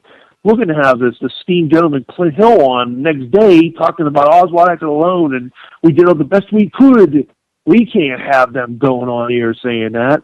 I mean, why else we can't? Literally at the last note to the point of Abraham Bolden's name was still on the website, and he was crestfallen. It wanted him a little more than me because at least I still had the hope that Abraham Bolden would hit the major airwaves. But again, here we are 50 years later. Okay, come on, what is this to this all this? And here they are, the censorship of former presidents and cronies canceling a History Channel program and DVDs. Here they are on the 50th anniversary canceling us. And also, Blaine's friends, I won't name them, but Blaine's friends have harassed me at work. I'm just a regular working stiff. I work for a living. I'm not making bastions of money. I live a humble existence. And yet here they were harassing me at work, trying to get me in trouble, although it backfired on them. But the one guy could get in big trouble. But the bottom line is other petty harassers deleting blogs of mine, deleting reviews. The whole bottom line is they don't want to hear this. Basically, not even the media we talked about earlier in the program want to let this all go. This is very controversial because they don't mind too much the conspiracy theorists with the tinfoil hats and, you can go on and on about moon landings and, JFK was killed by conspiracy. Those grassy old gunmen, huh? They don't mind that too much. But when you kind of get into crossing the line and saying the Secret Service is responsible for his death, whether Oswald acted alone or not, that is cutting it. It's cutting a nerve. That's kind of too close to the vest. And again, I think that's what it all boils down to. But I wasn't going to hedge anything. I wasn't going to go on there all user-friendly. I was going to go on there and say what I was saying tonight in other programs with Popeye. I wasn't going to tell them otherwise. I'd say, yeah, the Secret Service. Clint Hill was one of the agents that drank, et cetera, et cetera, et cetera. I wasn't going to pull any punches. Why should I? I admire President Kennedy a million times more than I do these former agents. And for anybody else out there who thinks it's a witch hunt, I'm a very big admirer of the Secret Service. They've been around since 1865 to the present, and there's thousands of very good, honorable men and women who served. And ironically, not only have they done a great job since the assassination for the most part, they did a really good job before the assassination. It's just, curiously, on that day, it's deplorable. When I see Winston Lawson, he's still alive, he's the advance agent on TV. He was recently on a spate of local Virginia ABC affiliates and whatnot saying, I did all I could, I did the best I could. I want to wring his neck and say, what did you do? The local mayor is protected better than President Kennedy going to right-wing nut country. JFK said when he was going to Dallas, famously, he's quoted as, we're heading to nut country now. He was wanted for treason posters of him. There was an awful, ugly article in the Dallas Morning News welcoming Mr. Kennedy to Dallas. There was all this fear and foreboding. He was warned not to go by Senator Fulbright, Pierre Salinger, Evelyn Lincoln. The list goes on. Ostensibly, the Secret Service finds no threats to Kennedy, which is ridiculous. Even Roy Kellerman told Gerald Ford under oath of the Warren Commission that was unusual, to put it mildly. And the bottom line is, he's killed under these bizarre circumstances. You got Win Lawson saying he did the best he could. Again, I like to throw it back on him. What did you do to protect Kennedy? He had 4 measly motorcycles around the car, and that insult to injury, they weren't even beside Kennedy. They were meaningless. They might as well not even have motorcycles at all. They didn't have agents by the car. They didn't have the bubble top. They were going extremely slow. No one's on the rooftops. No one's in the crowd. No one's watching the crowd. The people that were there, the police that were there, were too few officers. The sheriff's department was told to stand down. Yet the day before, they told that they were going to give 15 additional men to Forrest Sewell, the head of the Secret Service. Yet the head of the sheriff's department, Bill Decker, told the men to in no way participate in the security of the motorcade. You were there as spectators and nothing more. And yet we're supposed to believe Oswald acted alone. A man in the building shot a man in the car. It's all coincidence. It's no conspiracy. It's all coincidence. Yet all this stuff happened. The Hans Flicksman even said this is uniquely insecure. And this is what got my goat. As a young kid, I'm only 47 now. I was a young age of 12 years old during the Hans Flicksman. And I noticed things even back then. Because I was interested, again, not to get on a tangent, it's very germane to the topic. I was very interested in a 19th century Secret Service fictional show called The Wild Wild West. I'm sure your listeners know about it. Robert Conrad, Ross Martin. Great show, great show. As I always had an interest in the Secret Service. And when I started to get into the Kennedy assassination and whatnot, I noticed some things that other people weren't noticing. I said, Vince, that's why they call it Secret Service secret. I never really paid attention to them. I said, wait a minute. How come the driver slows down and turns around and looks back twice? Why didn't he hit? I know that was my mother and my brother. I would have hit the gas for God's sake. I would have swerved. I would have done something. He was told by, here's the sequence about Greer that's so nauseating, because even Gerald Posner even admitted he was the key to the success of the assassination. Now, Gerald Posner believes Oswald acted alone, but on Dan Rather, before an audience of millions of people, Gerald Posner, of all people, said in 1993, Greer bears the most responsibility for the success of the assassination. Now, here's the thing, where Posner didn't go into any more detail, is here's the sequence, and I've been laying the sequence out for 22 years. The first shot or shots ring out. Greer turns around and looks back at Kennedy. They're only going 11.2 miles per hour, and they slowed down to the speed you basically pull out of a parking space at the shopping mall. They're going that slow. Roy Kellerman, the agent in charge of the trip, he's a third stringer, but he's in the limousine. We'll get to that in a moment. He tells Greer, get out of line, we've been hit. Greer denied to the Warren Commission he saw the president, but he's looking right at him. But he admitted to seeing Connolly. So he saw Connolly being shot. And yet he turns around, he disobeys, he's looking at Kennedy. Roy Kellerman, in a footnote to William Manchester's book, says, Greer then looked in the back of the car. Maybe he didn't believe me. Hell of a quote from Kellerman, but it's basically been brushed over and ignored until I brought it up again in my book. And again, the sequence, again, is crucial. First shots from that, he looks back. Roy Kellerman says, get out of line, we've been hit. He disobeys, looks back again, staring at Kennedy. Kennedy's head's blown apart. All he did is he faced forward. Jackson Kennedy told Mary Gallagher, who was on the Dallas trip, get yourself a good driver so that nothing ever happens to you. And she also tells Mary Gallagher that Greer might as well have been Maud Shaw. Maud Shaw was an overweight British nanny. He looked after JFK Jr. and Caroline. So, and other agents and people have come forward that she was very critical of Greer. She also said if only the agents were stationed on the back of the car. So obviously Jack didn't order them off the car. And the point is, people have been obscured by the silliness. With all due respect to people, I respect the First Amendment and those beliefs, but please, George Hickey did not shoot the president, that stupid smoking gun show this past fall, and Bill Greer did not shoot the president. He did not. In clear copies of the Zapruder film, what people are thinking of a gun is Roy Kellerman's forehead. He did not. There's zero evidence of it. I do not believe it for one iota. But it makes you feel happy for people who believe it. Greer is responsible for the success of the assassination for doing those things, for slowing down the car, not speeding up, not swerving. Now, he had a lot of guilt when he gets to Parkland Hospital. William Manchester, we interviewed Greer, Dave Powers, Kenny O'Donnell, Jacqueline Kennedy, quotes Greer as saying to Jackie Kennedy, the first thing he said to Jackie at Parkland Hospital was, oh my God, I didn't mean to do it. I should have swerved. If only I'd seen it in time. Oh. But he gets to the morgue in Bethesda that night and tells the FBI agents, there's been times that the president asked us to slow down. That night was the big genesis of the blame the victim campaign. For his part, Roy Kellerman changed his tune and said, the advanced security arrangements were the most stringent and thorough ever in the history of the modern presidency for a president traveling in America, which is so revolting I want to puke. If anything, it was the worst security. He told the FBI it was the best security. So, again, it's the red herring about, and there's some sort of romanticism. I don't know what it is. That thing has wings. That theory among everything I've ever done, even just people on the street who don't know the single bolt theory from anything, come up to me and say, hey, I heard a driver in the car shot Kennedy. I don't know why people want to believe it. There's no truth in it. Believe me, I'd be the first one trading it. It'd be in my book. I'd be going on and on about it. There's nothing to it. What is it? Bill Cooper's listening to these grainy copies of the Zapruder film. And that's what they're looking at. There's no truth here. Yeah, see, I agree, too, that if Greer didn't shoot him. We're going to get into this a little deeper on the other side. Ladies and gentlemen, stay tuned. Don't go anywhere. Another half hour of Vince. Get his book, Survivor's Guilt.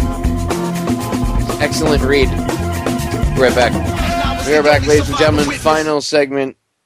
So, when the break snuck up on Vince and myself, we were chatting about Greer, the limo driver.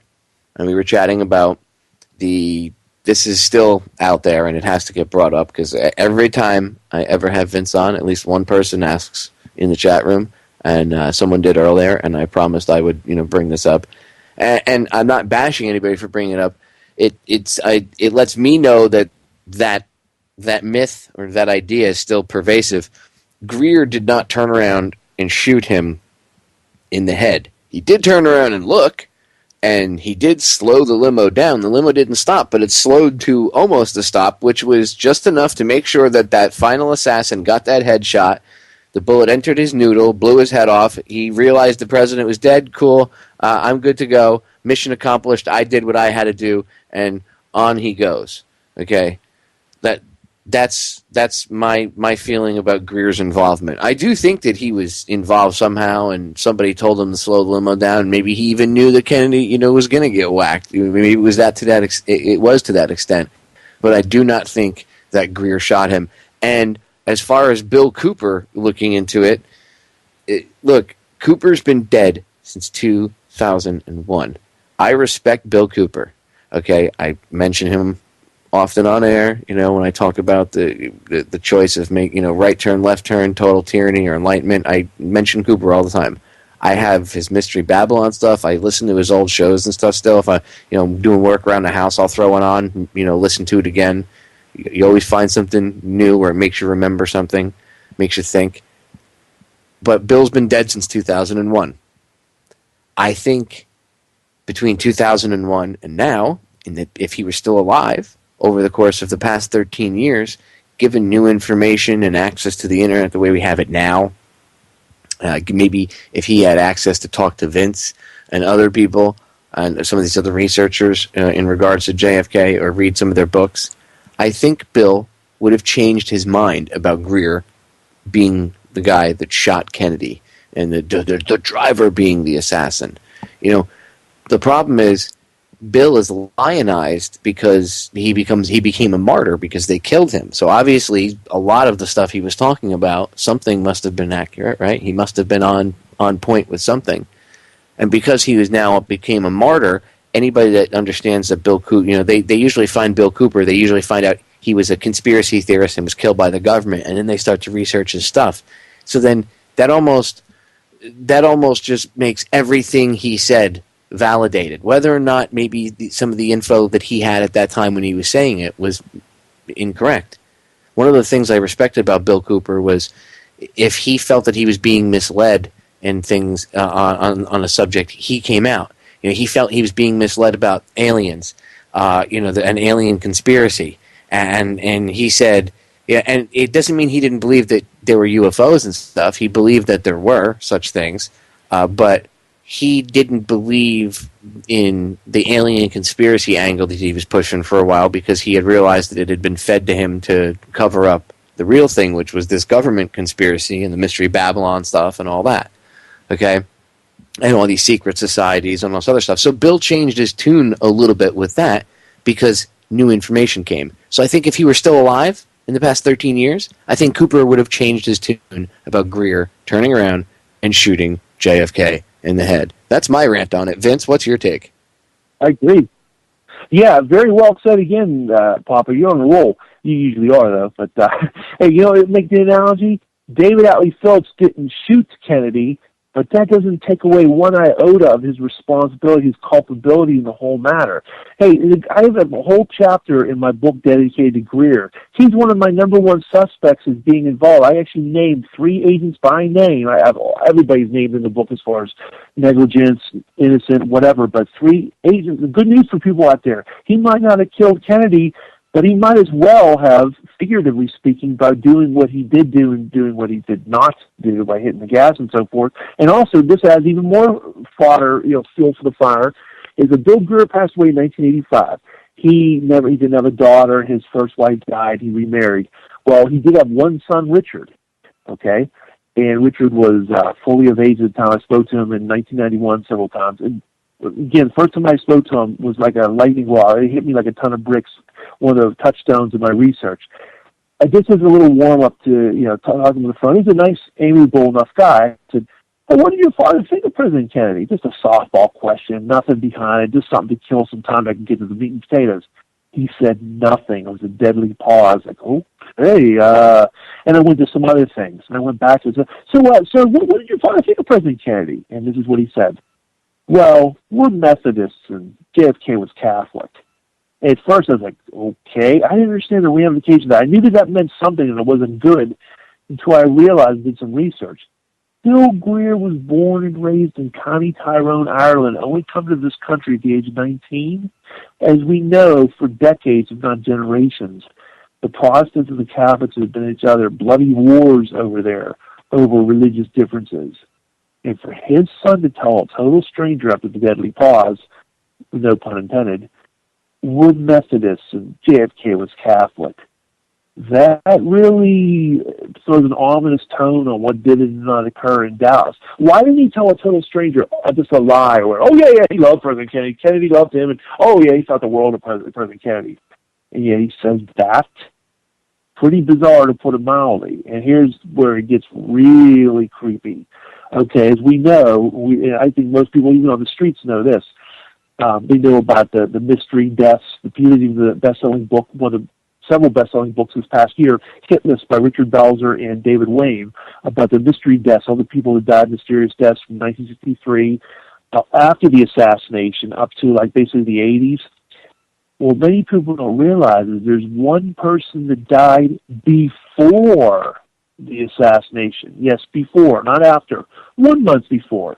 One of my several discoveries, and I'll pat myself in the back to toot my own horn. It is what it is. It's like an amateur who I was at the time discovered this by happenstance. It's total fluke. Secret Service Agent Thomas B. Shipman. Secret Service Agent Thomas B. Shipman, like Bill Greer, was one of the few elite drivers of Kennedy.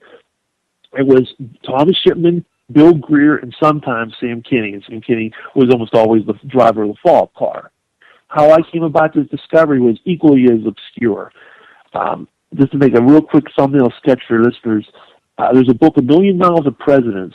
It was not a book you can get in bookstores, didn't even have an ISBN number. It was George McNally, former Secret Service agent and head of the White House Communications Agency. He died in 1970. He was working on a manuscript that was never published. His widow basically went to Kinko's and made copies of this book, stapled it, and that's what I'm calling a book. Well, in the book, no index, no nothing. It's all factual. It's all based straight. There's no co-author, no ghostwriter. It's literally from his logs, his diary, his memory at the time, in the late 60s until he died in 1970. He's talking in detail about all of Kennedy's trips, in gory detail. And there's some tantalizing things in the book, but the thing that almost knocked me off my chair was, he says, just matter-of-factly, one of the president's drivers, Thomas Shipman, died suddenly. And it's all we've said, and I was like, whoa, this is a revelation. I never even heard of this agent, let alone that he died. Well, I did more investigation, found Thomas B. Shipman. I've got pictures of him. There's no died testimony, articles, documents. He definitely was an agent, definitely drove Kennedy. Like I said, with Greer, they kind of platooned. In fact, the last major trip Thomas Shipman did driving Kennedy was in September of 1963 to the Mary Pinchot Meyer Estate in Milford, PA. But hold that thought for a second, okay? I couldn't pinpoint exactly when he died, though. It was sometime between September and November. How did he die? Well, again, it's the late 1990s I made the discoveries. Before the Internet really kicked in, it was just starting to, but, you still Google things. A lot of times you wouldn't get anything. You'd get a lot of misfires rather than hits. Google News was Deja News back then. It was very piecemeal. Make a long story short, it took me a while. But I finally found a specific date he died. October 14th, 1953. And then, again, to get us up to speed, it took several more years till I found confirmation of this. He died of a heart attack at Camp David, okay? He was only 50 years old, Camp David heart attack. There's only been 34 agents who died in the line of duty out of thousands of agents from 1865 to the present time. He's one of them. He's the only person to ever die at Camp David like this. This is unbelievable. And he could have drove Kennedy in Dallas. And this makes matters even crazier. I'm calling it my discovery. I could find nothing in any newspaper archives dredged everywhere. Internet searches had people combing for years for me. Finally, someone found the equivalent of their local advertiser, very obscure newspaper, found it last year for me, and I quoted in the book, and I showed the actual article. It was even the Baltimore Sun. This Camp David man had a heart attack, blah, blah, blah. He was buried the next day. No toxicology test. They just have that he died of a heart attack. They did no toxicology test. They take weeks. He just, okay, he died, throw him in the ground, that's it. No investigation. It's creepy is October 14th is also the very same date of that really cute photo op where JFK Jr. is peeking out of JFK Sr.'s desk. JFK is looking down at some papers and laughing as JFK Jr. is looking out of the portal on his desk with his sense of wonderment. JFK issued no statement of remorse. Pierre Salinger issued no statement for him. Nothing came from the White House. Nothing was in Manchester's book, any book. It was only this obscure person who basically had a Kinko's cut and paste book his widow released years later for him, and little old me discovered it. Little old me did the dredging, and then only because of my inquiries, the Former Agents Association published an online roll call several years after my discovery, and lo and behold, there's the 34 agents who died in the line of duty. One of them was an agent who died in 1901, being run over by a streetcar, the 5 agents who died, the Oklahoma City bombing, et cetera, There's Thomas Shipman. It confirms it. Thomas B. Shipman, October 14th, 1953, died of a heart attack while on duty at Camp David. And again, this looms large for Greer. Again, forget him being a shooter, folks. I devote a whole chapter to him. Yes, he's one of my 3 major suspects. And just think, history would have changed. Greer was deplorable. Thomas Shipman could have drove him. And again, this is grist for the mill. Have no legal proof in a court of law. But let's put it this way. No toxicology tests are done. This guy, a fifth Secret Service agent, just dies of a heart attack. The whole thing is grist for the mill. It's outrageous. Because it is, people are always looking for things after the fact. This guy died before. No statement from the White House. The list goes on. And you talk about Roger Stone. This is so infuriating to me. Speaking of things that aren't uncovered until it's too late, Roger Stone has a major best-selling book out there called The Man Who Killed Kennedy, based on, basically saying that Lyndon Johnson was behind the assassination. It's like Bar McCullen's book from 10 years ago, updated with some insider information from Roger Stone.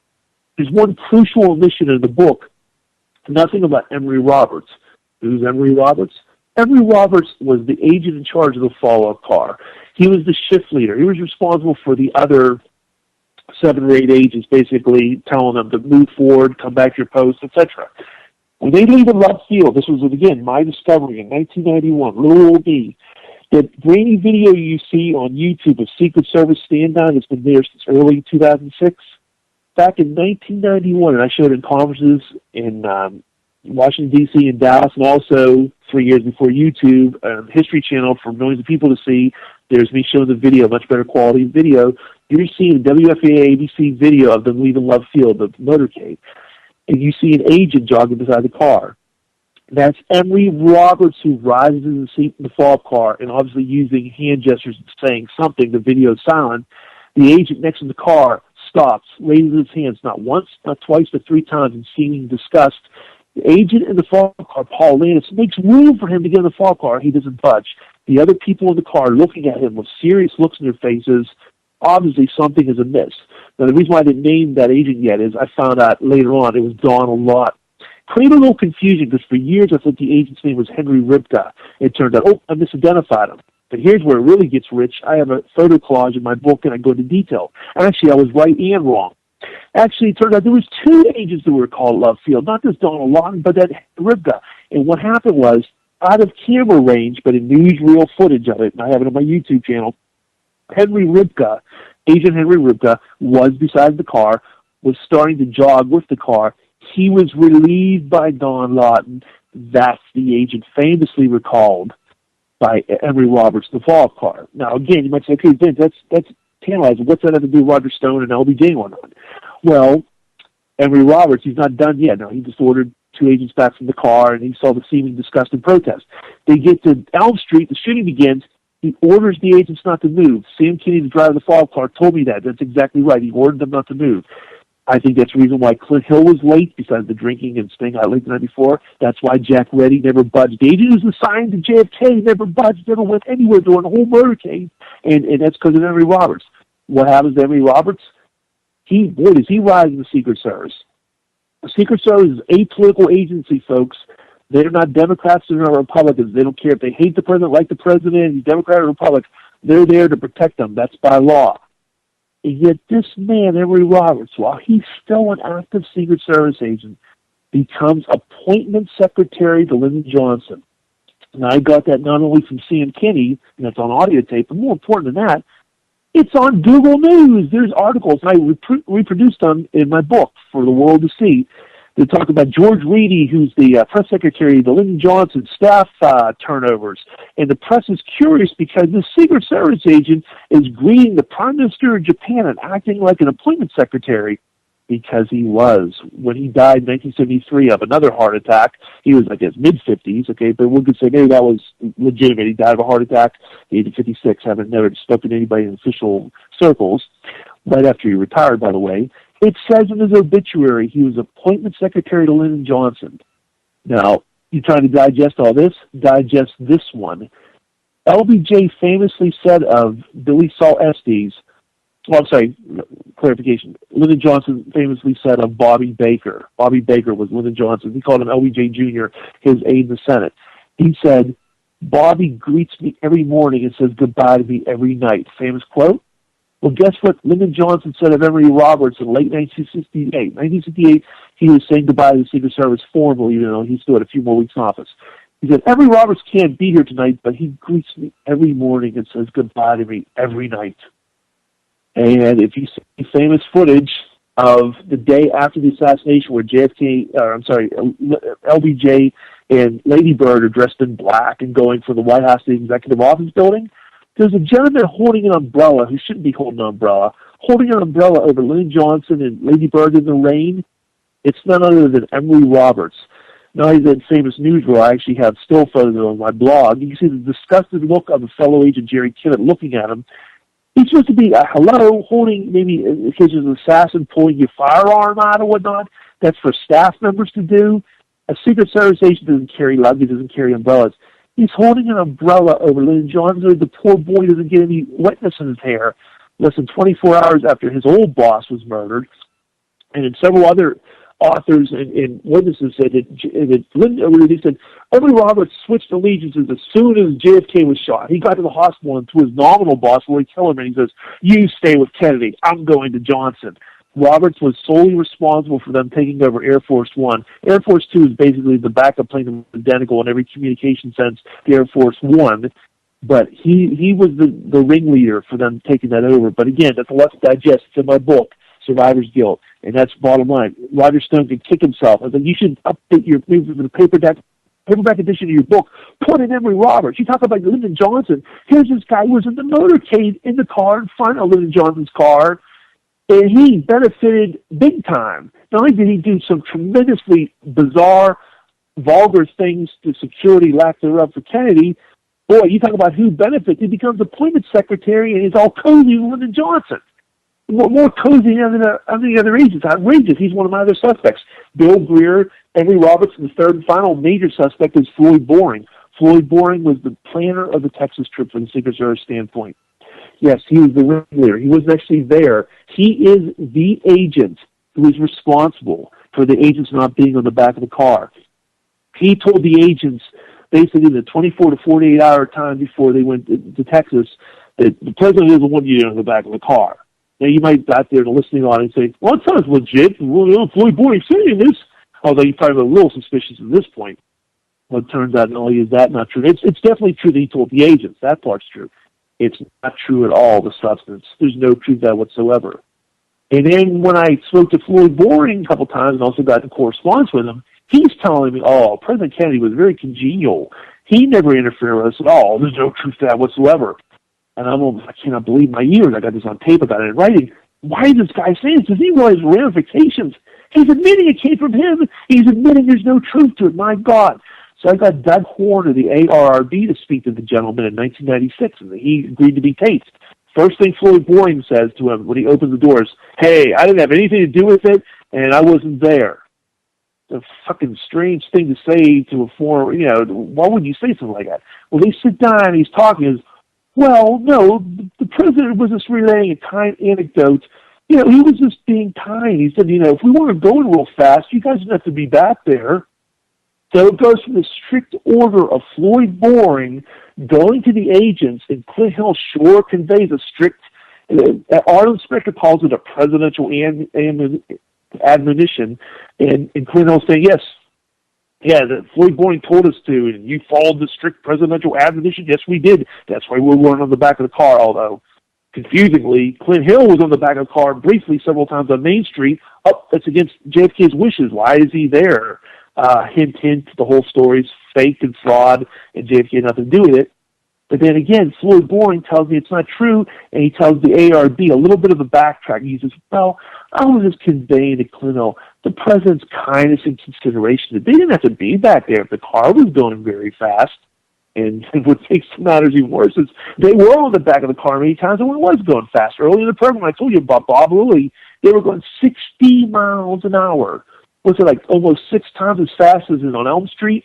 And they were hanging on the back of the car, no problem at all. They do it to this day whenever there's trips, at least up to the George H.W. Bush era, they were on the back of the car on trips. It's just revolting. And that's what it is. It took 3 guys to do this. And what I think it is this motive, and the big motive beyond Vietnam and civil rights, and that was that these guys were disgusted with Kennedy's private life. They didn't like the fact of the mores of the time. We can't understand this in today's world. But back in the 50s, early 60s, it really was like the Donna Reed show, Beaver, Cleaver, Leave It to Beaver. You know, that whole time, divorce was a dirty word. It was a scandal for the President of the United States. So basically, I hate to use this word, but whoring around on his wife. The guys even admitted, it's in Seymour Hersh's book, it's on ABC TV. So the guys mentioned their disgust and anger. I was angry at any president would treat the White House this way. Emory Roberts was one of the agents who was disgusted. Tim McIntyre, who rode the fog car, also conveyed his disgust. He called JFK a procurer of prostitutes. He says, this procurer and your prostitutes, and you're saying yourself as a sworn law enforcement officer, well, what do they think of us? And again, think about this, ladies and gentlemen. These are the men assigned to guard the president. They have these feelings. They know Kennedy's screwing around. They don't like it. They're angry. They're admitting they're angry. It's right there for the whole world to see. It's only shown one time on ABC, but on a YouTube channel. And it's Peter Jennings' special, and it's called Dangerous World of Kennedy Years, also in Seymour Hersh's book. And I spoke to these gentlemen, too. There's no doubt about the veracity. They're saying it there. But the bottom line is it bodes ominously for Dallas. The shots are ringing out. Why aren't they protecting them? And I think it has a lot to do with disgust. They wanted a Texas boy in the White House, Lyndon Johnson. Just took a few seconds of inaction. Just hold back. Hold your breath. Okay, it's over. Now we can just go to the cover your butt situation that Kennedy didn't want us there, and it happened so quick. Let's make Clint Hill a hero. Hey, it sounds good. Everybody likes a hero. And again, the American public ate it up. They still eat it up to this day for the most part with the hero worship of Clint Hill. They're a little more skeptical now. But back then, they could have said the world's flat, and they would have been, oh, really, is it? Okay, the world's flat. Clint Hill said it was. That's where we were in 1963, 64, and it took little old me to dredge this stuff up. It was little old amateur me out in the wilderness speaking to these guys and basically stabbing them in the back, as Gerald Blaine says. Well, the truth hurts, doesn't it? I know it hurts, so it's the way it goes. I don't care about Gerald Blaine's feelings. I care about Kennedy in Arlington Cemetery laying there because Gerald Blaine and his buddies didn't protect the man like they should have. That's what I'm mad at. And don't feel bad about their crocodile tears. They're laughing all the way to the bank. Not only are they making millions of dollars with their books and movie deals, you see them on YouTube, you see them on TV, you see them in their still photos and their blogs and whatnot. They're smiling. I told you about Clint Hill. Clint Hill was smirking like a baby, laughing on that convertible going down Elm Street. Wouldn't he be crying? Wouldn't he be traumatized? He was laughing it up in a convertible going down Elm Street this past, because it's all show business, baby. It's show me the money. It's all peddling their wares, their lies, their exaggerations. And the public eats it up there in book, big signing. Hey, sign my book, Clint Hill. You're a hero. You're a hero. And people don't realize, what's he a hero for? JFK died. He even admitted it's why he was drunk for years. He realized he screwed up. But a lady named Lisa McCubbin resurrected him in more ways than one. And that's kind of shady. The public. That's kind of shady in and of itself. And you don't kill a sitting president and get away with it unless the vice president, the head of the FBI, and the head of the Secret Service are in on it. Now, the LBJ obviously in on it. He was buddies with Hoover, who hated Kennedy because Kennedy was going to force Hoover to retire because mandatory retirement, he'd been in so long. And then after Kennedy's death, Hoover became the head of the FBI for life. only giving up the position when he took his last breath upon this planet. Vince, we are out of time. We have about we only have about a minute left. Ladies and gentlemen, go over to either Amazon or you can go over to Trine Day Publishing, trineday.com, and purchase Vince's book. I suggest if you have a Kindle, get the Kindle. Get a physical copy. I recently got a Kindle. Get a physical copy to keep and have. But if you travel and you use a Kindle, get a Kindle version as well. Make sure you read the book. Vince, thank you so much for coming on again, brother. And thank you. As always, man, it was a great show. Don't hang up. I'll say goodbye to you off air. Ladies and gentlemen, we're out of time. Be safe this weekend. Do your research. JFK matters. Researching it 50 years later matters more than you could ever know. With that, we're out of time. I love you all. The solutions to our problems are an inside job. They really are, ladies and gentlemen. Look inside yourself to find the solutions. I'll see you all again Tuesday night. Love you all. We're out of here.